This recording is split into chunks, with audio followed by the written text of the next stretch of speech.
నమస్తే G24 news కి స్వాగతం. నా పేరు యశ్వంత్. ముందుగా హెడ్లైన్ చూద్దాం.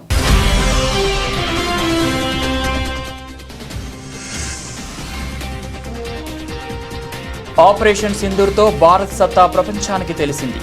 PM Modi.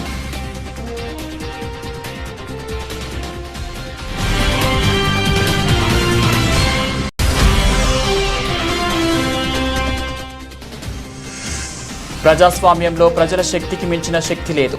BRS working president KTR.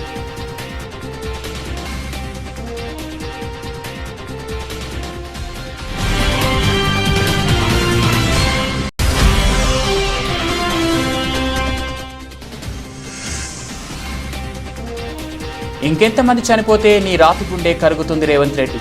MLA Harish రావు.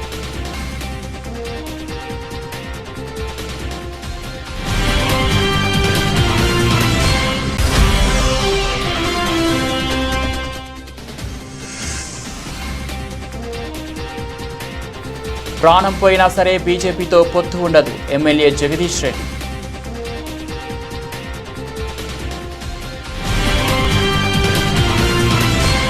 ఆపరేషన్ సింధూర్తో భారత్ సత్తా ప్రపంచానికి తెలిసిందని పీఎం నరేంద్ర మోడీ అన్నారు. భారత్పై దాడి చేస్తే ఎలాంటి పరిణామాలు ఎదురవుతాయో ఆపరేషన్ సింధూర్ ద్వారా శత్రువులకు తెలిసి వచ్చిందని చెప్పారు. తమిళనాడులోని అరియాలూరులో మోదీ మాట్లాడారు. భారత్ శత్రువులకు ఈ ప్రపంచంలో ఎక్కడా చోటు లేదు. ఈ విషయం ఆపరేషన్ సింధూర్ నిరూపితమైంది. ఈ ఆపరేషన్ దేశ ప్రజల్లో ఆత్మవిశ్వాసం నింపింది అని ఆయన వ్యాఖ్యానించారు. आज का भारत अपनी सुरक्षा को सर्वोपरि रखता है. अभी ऑपरेशन सिंदूर के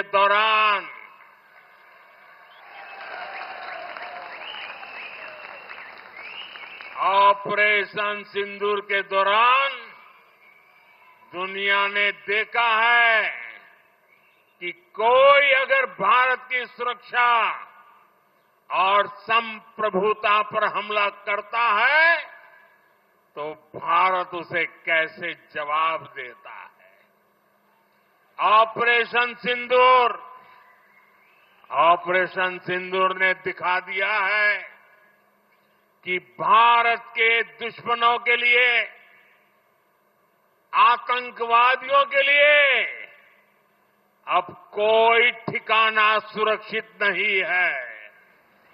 और आज जब मैं हेलीपैड से यहां आ रहा था 3-4 किलोमीटर का रास्ता काटते हुए, और अचानक मैंने देखा एक बड़ा रोड शो बन गया और हर एक के मुंह से ऑपरेशन सिंदूर का जय जयकार हो रहा था.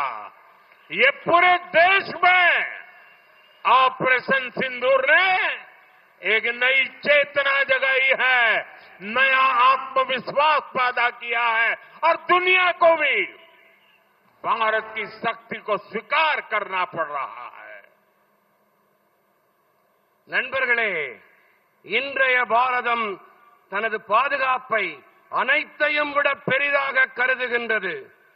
யாராவது பாரதத்தின் பாதுகாப்பு மற்றும் இறையாண்மை மீது தாக்குதல் தொடுத்தால் பாரதம் எப்படிப்பட்ட பதிலடியை கொடுக்கும் என்பதை ஆபரேஷன் சிந்தூரின் போது உலகமே உற்று பார்த்தது. பாரதத்தின் எதிரிகளுக்கும் பயங்கரவாதிகளுக்கும் எந்த ஒரு மறைவிடமும் பாதுகாப்பானது கிடையாது என்பதை ஆபரேஷன் சிந்தூர் வெளிச்சம் போட்டு காட்டியது. நண்பர்களே, நான் இங்கே வந்தபோது அங்கே ஹெலிபேடிலே தரையை தொட்டேன். சற்றேறக்குறைய 3-4 கிலோமீட்டர்கள் தொலைவில் இருந்தது அது. அப்போது அங்கே சாலையிலே ஒரு ரோட் ஷோவிற்கு ஏற்பாடு செய்யப்பட்டிருந்தது. அனைவரிடத்திலும் ஆபரேஷன் சிந்தூரின் ஜெயகோஷம் அவர்கள் வாயிலே இதுவே மந்திர ஒலியாக ஒலித்துக் கொண்டிருந்தது. இதே உணர்வுதான் நாடு முழுவதிலும் இருக்கும் குடிமக்கள் மனதிலும் குரலிலும் ஒலித்துக் கொண்டிருக்கின்றது, பிரதிபலித்து வருகின்றது.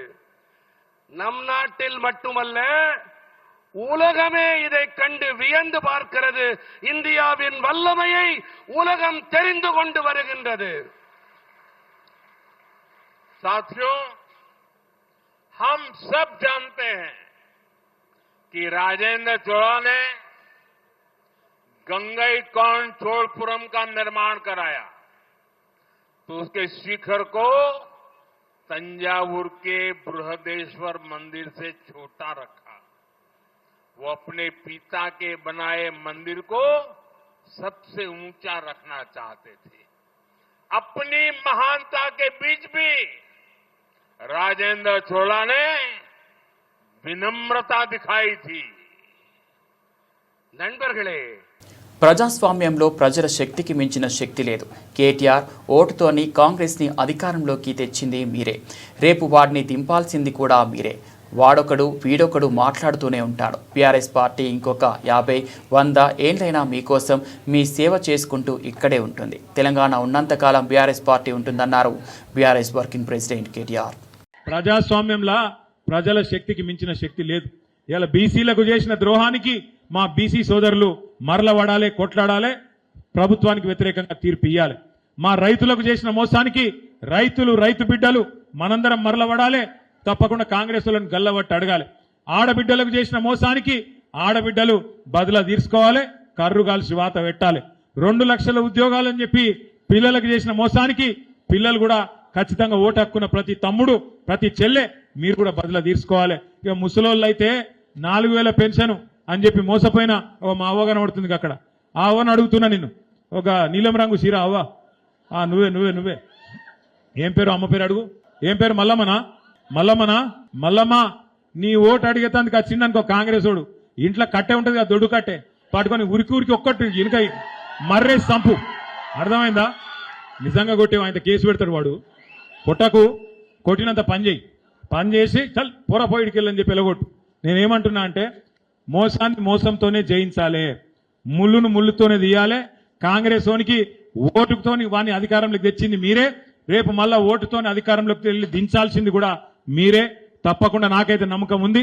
ఇవాళ మీ స్పందన, మీ ఉత్సాహం చూస్తుంటే నేను ఆడ పరకాల్లో మొదలైన కడికెళ్ళి ఇక్కడ దాకా ఎక్కడికక్కడ కార్యకర్తలు అయితే జోష్ మీద ఉన్నారు. ఏం బాధ లేదు. వాడొకడు వీడొకడు మాట్లాడుతూనే ఉంటాడు. మనం ఏం కాదు, ఎవడోడో మాట్లాడతాడు. బీఆర్ఎస్ పోయి బీజేపీలో కలుతుందట అని ఒకడు అంటాడు, ఇంకోటి ఇంకేదో అంటాడు. ఎక్కడ పోదు బీఆర్ఎస్ కేసీఆర్ ఇంకొక 50-100 ఏళ్ళు మీకు సేవ చేసుకుంటూ మీతోనే ఉంటది. తెలంగాణ ఉన్నంత కాలం బీఆర్ఎస్ పార్టీ ఉంటది. మళ్ళొక్కసారి మంచి రోజులు రావాలి ఈ రాష్ట్రంలో పేదోళ్ల కంటే. కేసీఆర్ గారు తిరిగి ముఖ్యమంత్రి కావాలి. దానికోసం అందరం కష్టపడదాం, అంకిత భావంతో పనిచేద్దాం. రమణారెడ్డి గారి నాయకత్వంలో భూపాలపల్లిలో బ్రహ్మాండంగా మీరందరూ ముంగటిపోతా ఉన్నారు. రేపు అట్లే ఇవ్వండి. స్థానిక సంస్థల్లో రమణారెడ్డి గారి నాయకత్వాన్ని బలపరిచే విధంగా బ్రహ్మాండమైన తీర్పు మీరు ఇవ్వండి. తప్పకుండా రేపటి రోజున మళ్ళీ ఒక్కసారి కేసీఆర్ ముఖ్యమంత్రి అయిన తర్వాత మళ్ళా మనకు మంచి రోజులు వస్తాయని చెప్పి మీకు విన్నవించుకుంటూ ఈ రోజు నన్ను ఇసుపేట గ్రామానికి ఆహ్వానించిన మీ అందరికీ కూడా పేరున మళ్ళీ ఒకసారి ధన్యవాదాలు తెలియజేస్తూ జై తెలంగాణ. 20 నెలల రేవంత్ రెడ్డి పాలనలో 100 మంది గురుకుల విద్యార్థులు చనిపోయారు. ఇంకెంతమంది చనిపోతే నీ రాతిగుండె కరుగుతుంది రేవంత్ రెడ్డి? కొల్లాపూర్ మండలం బండాయగుట్టకు చెందిన ఒక తల్లి నాగర్ కర్నూలు గురుకుల కాలేజీలో చదివే తన బిడ్డ అస్వస్థతకు గురైందని ఇంటికి తీసుకుపోదామని వస్తే ఈరోజు ఉదయం అన్నంతో పెట్టిన సాంబార్లో కూడా పురుగులు వచ్చాయని తెలిపింది. నీళ్లు సరిగ్గా లేవు, బాత్రూములు అసహ్యంగా ఉన్నాయని విద్యార్థులు చెబుతున్నారు. నిన్న రాత్రి ఫుడ్ పాయిజన్ జరిగింది. కనీసం ఈ రోజు ఉదయం పెట్టే భోజనమైనా సరిగ్గా పెట్టడం చేత కాదా అని అన్నారు ఎమ్మెల్యే హరీష్ రావు. 20 నెలల రేవంత్ రెడ్డి ప్రభుత్వ హయాంలో 100 మంది గురుకుల పిల్లలు చనిపోయారు. ఏం రేవంత్ రెడ్డి, నీ గుండె అంత రాతి గుండెనైంది? ఇంకెంతమంది చచ్చిపోతే నీ గుండె గరుగుతుంది అని నేను అడుగుతా ఉన్నా. 100 మంది పిల్లలు చనిపోయినా నీ గుండె గరగదా? ఈ పిల్లల గురించి నువ్వు పట్టించుకోవా? భావి భారత పౌరులైన ఈ పిల్లల భవిష్యత్తు మీద నీ ప్రభుత్వానికి ఉన్న చిత్తశుద్ధి ఇదేనా? 3 లక్షల కోట్ల బడ్జెట్ ఉన్న ఈ రాష్ట్రంలో ఈ ఎస్సీ ఎస్టీ బీసీ పిల్లలకు కడుపు నిండా అన్నం పెట్టడం నీకు చేత కాదా? ఒక తల్లి కలిసింది, రూప, బండాయిగుట్ట గ్రామము, కొల్లాపూర్ అని చెప్పింది. వాళ్ళ బిడ్డ ఇంటర్మీడియట్ 2nd ఇయర్ అవుతుందట. ఆ బిడ్డను తోలుకపోతానని వచ్చింది. నిన్న నా బిడ్డ ఈ హాస్టల్లో కలుషిత ఆహారం తిని వామిటింగ్స్ అయినాయి, కడుపు నొప్పి లేసింది, మోషన్స్ అవుతున్నాయని బిడ్డ ఫోన్ చేస్తే ఆ అమ్మాయిని తీసుకుపోదామని వచ్చాను. పొద్దున టిఫిన్ పెట్టారు. ఇలా మెనూ ప్రకారం పెట్టాల్సిన టిఫిన్ ఏంది? ఇలా పూరి చపాతీ పెట్టాలి. పెట్టింది ఏంది? అన్నం సాంబార్ పెట్టిందట. ఆ సాంబార్లో కూడా పురుగులు వస్తే నా బిడ్డ తినలేదట సార్. ఇవాళ పొద్దున కూడా సాంబార్లో పురుగు వచ్చిందని చెప్పి ఆ రూప అనే తల్లి చెప్తా ఉంది ఈరోజు. అంటే నిన్న మధ్యాహ్నం సంఘటన జరిగింది, కనీసం తెల్లారన్న మంచిగా పెట్టారా? మెనూ కూడా ఫాలో గారా? ఇవాళ మెనూలో పెట్టాల్సింది పూరి, పెట్టింది అన్నం సాంబారు. ఆ సాంబార్లో పురుగులు వెళ్ళినాయి, నా బిడ్డ తినకుండా ప్లేట్ కింద పడేసింది సార్. ఇట్లయితే ఎట్లా సార్? హాస్టల్ బాగలేదు, తిండి పెట్టలేరు చక్కగా, చదువులు బాగున్నాయి అన్నది ఏ మాట కామాట ఉన్న నిజం చెప్పాలి. చదువు బాగానే ఉంది కానీ తిండి చక్కగా లేదు, నీళ్లు రావడం లేదు, బాత్రూంలకు పోతే కక్కస్తున్నది, వామిటింగ్స్ వస్తుంది. ఎప్పుడైనా పోయి మేము చూడడానికి పోతే అసలు నిర్వహణ ఏమాత్రం బాగలేదు అని చెప్పి తల్లులు ఒకవైపు బాధపడుతున్నటువంటి పరిస్థితి ఉన్నది. ప్రాణం పోయినా సరే బీజేపీతో పొత్తు ఉండదు. ఎమ్మెల్యే జగదీష్ రెడ్డి పార్లమెంట్ ఎన్నికల సమయంలోనే బీజేపీతో పొత్తు అని వార్తలు వస్తుంటే ప్రాణం పోయినా బీజేపీతో పొత్తు ఉండదని కేసీఆర్ ఆ రోజే చెప్పారు. ఈ రోజుకి కూడా అదే మాట మీద ఉన్నాం. సీఎం రమేష్ లాంటి బ్రోకర్లు చెప్పే మాటలు పట్టించుకోవద్దని అన్నారు మాజీ మంత్రి జగదీష్ రెడ్డి. సీఎం రమేష్ ఆయన మనిషి, ఆయన లెక్క, ఆయన కూడా మాట్లాడతాడు. సరే, వాస్తవానికి పార్లమెంట్ ఎన్నికల ముందు అక్కడక్కడ వార్తలు వస్తేనే బీజేపీతో పొత్తు అని చెప్పి కేసీఆర్ గారు మమ్మల్ని అందరూ పిలిచి కోప్పడ్డాడు. సీనియర్ లీడర్ అందరినీ పిలిచి ఎందుకు వస్తున్నాయి ఎటువంటి వార్తలు చూడాలి కదా, చెక్ చేయాలి కదా, మీరు అటువంటి చెత్త వార్తలు రాకూడదు కదా, ప్రాణం పోయినా బీజేపీతో మనం పొత్తుకు పోవడానికి సిద్ధంగా లేం కదా, ఎప్పుడు కూడా అది ఎప్పటికి జరగని పని కదా, ఎందుకు వస్తున్నాయి ఆ వార్తలు అని చెప్పి చూసుకోరా మరి మీరు సీనియర్లు అని చెప్పి మమ్మల్ని గొప్పడాడు.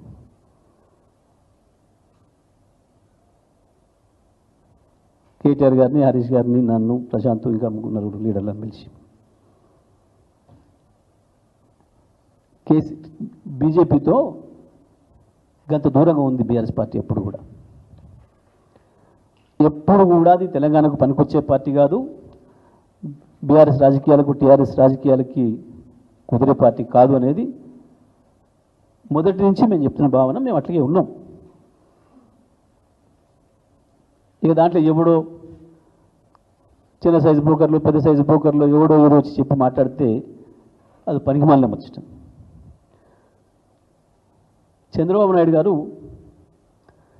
తన అవసరాల కొరకు కొంతమందికి కాంట్రాక్టర్లకు, కొంతమంది చిన్న చిన్న బ్రోకర్లకి పదవులు ఇచ్చి రాజకీయ రూపం తొడిగిండు వాళ్ళకి, కొద్దిమందికి. అటువంటి వాళ్ళు మాట్లాడే మాటలకి పెద్ద విలువ ఉండదు, దాన్ని పట్టించుకోవాల్సిన అవసరం కూడా లేదు. సంగెం మండలం నల్లబెల్లి ఊరిలో ఓ మహిళ తన ఆధార్ కార్డ్, తన భర్త కొడుకుల ఆధార్ కార్డులు చూపించి 3 యూరియా బస్తాలు తీసుకుంది. ఆ బస్తాలతో ఇంటికి వెళ్తుంటే పోలీసులు ఆపి ఆ మహిళ మీద నాన్ బెయిలబుల్ కేసు పెట్టారు. ఈ దుర్మార్గపు ప్రభుత్వంలో యూరియా బస్తాలు తీసుకుంటే ఏదో మర్డర్ చేసినట్లు మహిళా రైతులు అని కూడా చూడకుండా నాన్ బెయిలబుల్ కేసులు పెడుతున్నారన్నారు బీఆర్ఎస్ వర్కింగ్ ప్రెసిడెంట్ కేటీఆర్. సంగెం మండలంలో నల్లబెల్లి అనే ఊరుందట. ఆ ఊళ్ళే ఒక మహిళా రైతు, భర్త ఎక్కడో బొంబాయిలో పనిచేస్తాడు, కొడుకు హైదరాబాద్లో ఉద్యోగం చేస్తాడట. కానీ 3 ఆధార్ కార్డులు ఉన్నాయి. ఆమె రైతు, ఆడబిడ్డ రైతు, పొలం ఉన్నది, ఎకరమో 2 ఎకరాలు ఉన్నది. యూరియా బస్తాలు కావాలి. దుకాణం కాడికి పోయింది. పోతే దుకాణపోటు చెప్పిండట, ఒక్క ఆధార్ కార్డు మీద ఒకటే బస్తా అని చెప్పిండట ఎకరానికి. ఏం చేయాలి మరి? 3 బస్తాలు కావాలి. ఏం చేయాలని చెప్పి ఇంటికి పోయి కొడుకు ఆధార్ కార్డు, భర్త ఆధార్ కార్డు, ఆమె ఆధార్ కార్డు 3 పట్టుకొచ్చి ఆ దుకాణపోనికి ఇచ్చింది. ఇచ్చి 3 బస్తాలు కొంటపోయింది. కొంటపోతే ఏమైంది ఎరికేనా?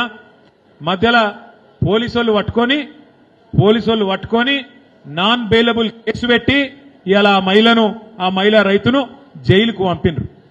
ఇదేనా ప్రభుత్వాన్ని నడిపే పద్ధతి? ఎరువులిస్తే దానికోసం యుద్ధాలు. ఎరువు కావాలంటే యుద్ధం. భర్త పేరు మీద, కొడుకు పేరు మీద ఆధార్ కార్డు పెట్టి ఎరువు బస్తా తెచ్చుకుంటే అదేదో మర్డర్ చేసినట్టు తీసుకుపోయి నాన్ బెయిలబుల్ కేసు పెట్టి జైల్లో పెడితే దీన్ని ప్రభుత్వం అందామా ఇంకేమందాము మీరు ఆలోచన చేయమని చెప్పి నేను కోరుతా ఉన్నా. ఢిల్లీలో తుగ్లక్ రోడ్లోని 23వ బంగ్లాలో ఉన్న రేవంత్ రెడ్డి ఇంట్లోనే సీఎం రమేష్ ఉంటున్నారు. ఆ సీసీటీవీ ఫుటేజ్లు తీద్దామా అని అన్నారు బీఆర్ఎస్ ఎమ్మెల్యే జగదీష్ రెడ్డి. నువ్వు ఆ సీసీ ఫుటేజ్లో కనుక దిద్దామంటే సీఎం రమేష్ జీవితకాలంలో అతి ఎక్కువ రోజులు ఉండేది చంద్రబాబు నాయుడు గారి ఇంట్లో లేదా ఢిల్లీలో ఇప్పుడు గత ఏడాది కాలంగా తెలంగాణ ముఖ్యమంత్రి రేవంత్ రెడ్డి ఇంట్లో 23 తుగ్లక్ రోడ్లో.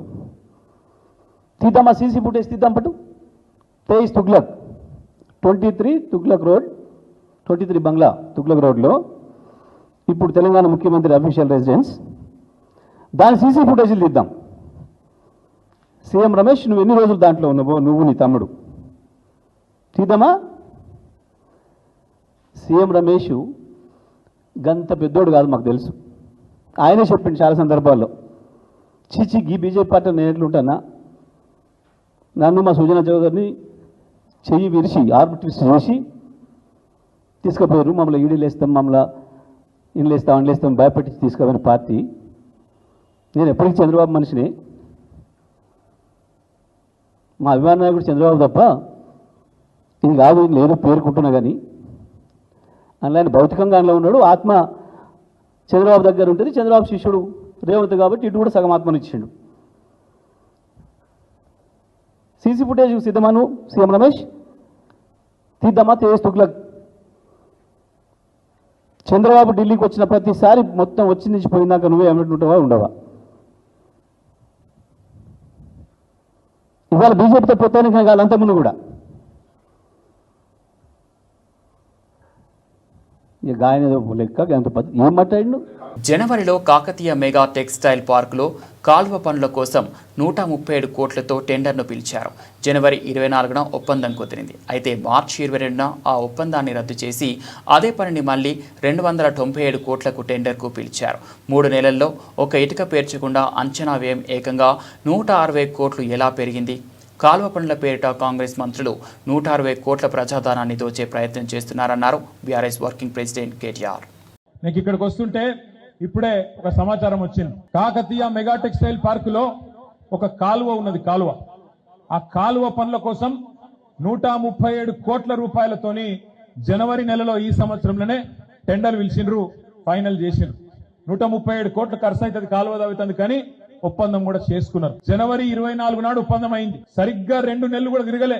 మార్చి 22 నాడు ఆ ఒప్పందం రద్దు చేసి దీనికి 137 కాదు, దీనికి 297 కోట్లు కావాలని చెప్పి 160 కోట్లు పెంచి కాలువ దవ్వలే, తట్టడు మట్టి తీయలే, ఒక్క ఇటుక వేరువలే. ఇదే ప్రభుత్వం, అదే ఇంజనీర్లు, అదే మంత్రి, అదే ఎమ్మెల్యే జనవరిలో 137 కోట్లు, మార్చికి వచ్చే వరకు 297 కోట్లు, అంటే దగ్గర దగ్గర 300 కోట్లు. అంటే పెంచిన మొత్తం ఎంత? 160 కోట్లు పెంచి అందులో ఇలా డబ్బులు దొబ్బే ప్రయత్నం ఈ జిల్లాలో ఉండే మంత్రులు, ఈ జిల్లాలో ఉండే కాంగ్రెస్ ఎమ్మెల్యేలు చేస్తున్నారనే మాట నేను మీకు చెప్తా ఉన్నా. మనమేమో పార్కు కట్టి ఉద్యోగాలు ఇవ్వాలి, పార్కు కట్టి ప్రజలకు మేలు చేయాలని మనం చూస్తే, అదే పార్కులో ఒక మూలకెళ్ళిపోయే కాలువల 170 కోట్లు 160 కోట్లు దండుకునే ప్రయత్నం ఈ దండుపాలెం బ్యాచ్ ఇక్కడ ఉన్న వాళ్ళు చేస్తున్నారు అనే మాట కాంగ్రెస్ వాళ్ళు నేను మీకు విజ్ఞప్తి చేస్తా ఉన్నా. మనం కనుక జాగ్రత్తగా లేకపోతే, అడగకపోతే, నిలదీయకపోతే, తప్పకుండా ప్రశ్నించకపోతే మరి ఈ దోపిడీ ఆగది. నేను శాసనసభలో, శాసన మండలిలో రాబోయే రోజుల్లో ఈ అంశాన్ని తప్పకుండా మేము లేవనెత్తుతాం. తప్పకుండా మీ పరకాలలో జరుగుతున్న ఈ దోపిడీ గురించి తప్పకుండా రేవంత్ రెడ్డిని గల్లబట్టి అడుగుతామనే మాట నేను మీకు విజ్ఞప్తి చేస్తా ఉన్నా.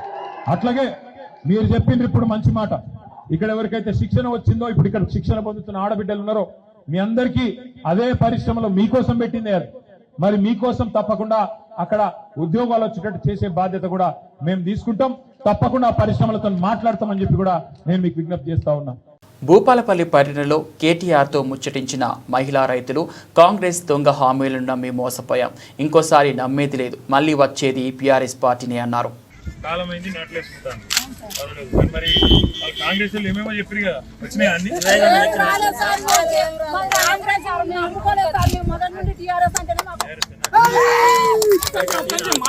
2500 అన్నారు. తులం బంగారం అన్నాడు, ముసలిలకు 4,000 పింఛన్ అన్నాడు. తులం బంగారం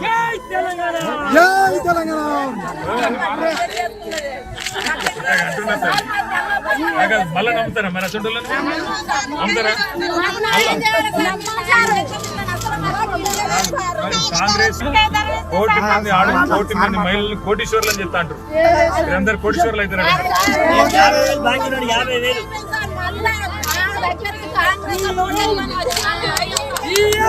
మీకు 200 రూపాయల పెన్షన్ 2,000 చేసిండుగా. ఒంటరి ఇప్పుడు పడుతుందా? ఇప్పుడు నాట్లప్పుడు పడతలేదు, ఓట్లప్పుడు పడుతుంది. ఓట్లకే మళ్ళీ చూసిండు మా మధ్యాహ్నం టైం చచ్చిపోతే నేను నేరా పెట్టుకుంటే వీళ్ళు పట్టు ఎక్కువన్నా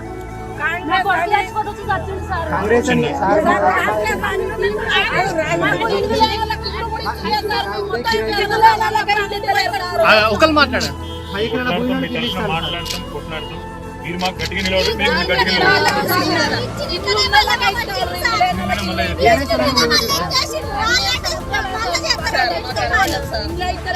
మా కొట్లాడడం మేము కొట్లాడతాం, మీరు గట్టిగా ఉండు.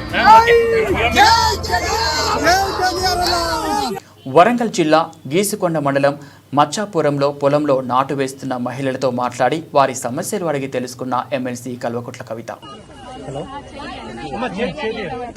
అక్క మా అక్క అక్క అక్క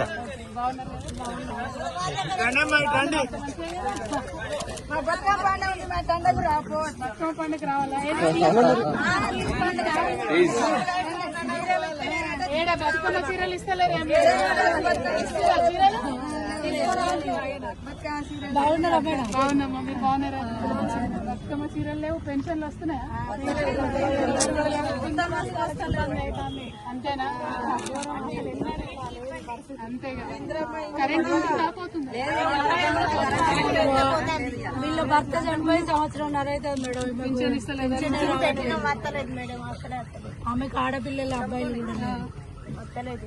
మనిషికి 2,500 ఇస్తామన్నారు. గట్టిగా అడుగుదాం అనుకుంటున్నాను. అందరికి వస్తాయి. 970 రూపాయలు బస్సు ఫ్రీగా ఇస్తే వాడుకుంటున్నాం.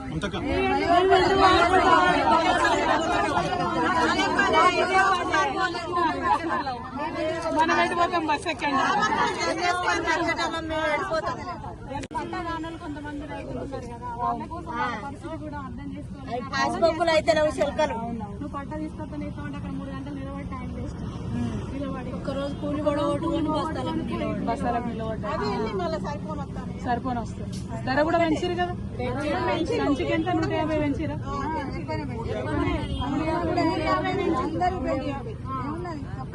అంతేనా?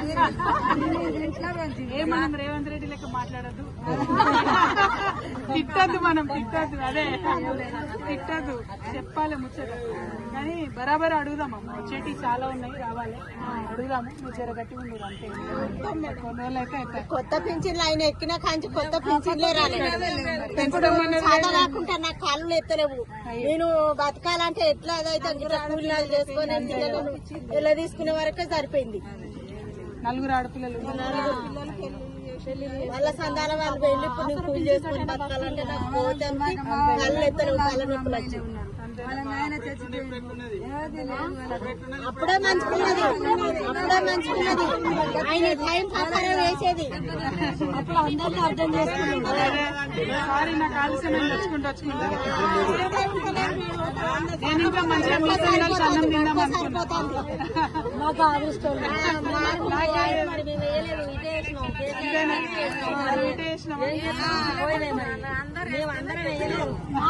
బులెటిన్ ముగించే ముందు హెడ్లైన్స్ మరోసారి.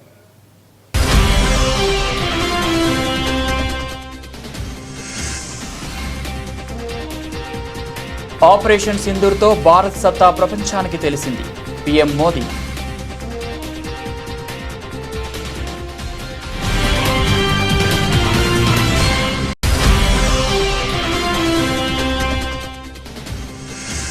ప్రజాస్వామ్యంలో ప్రజల శక్తికి మించిన శక్తి లేదు. BRS working president KTR.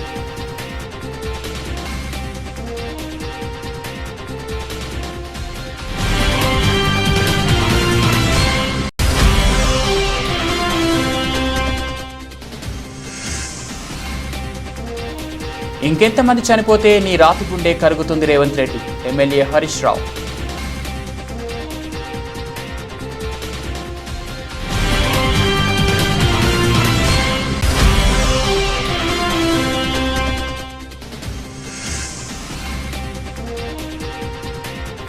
ప్రాణం పోయినా సరే బీజేపీతో పొత్తు ఉండదు ఎమ్మెల్యే జగదీష్ రెడ్డి.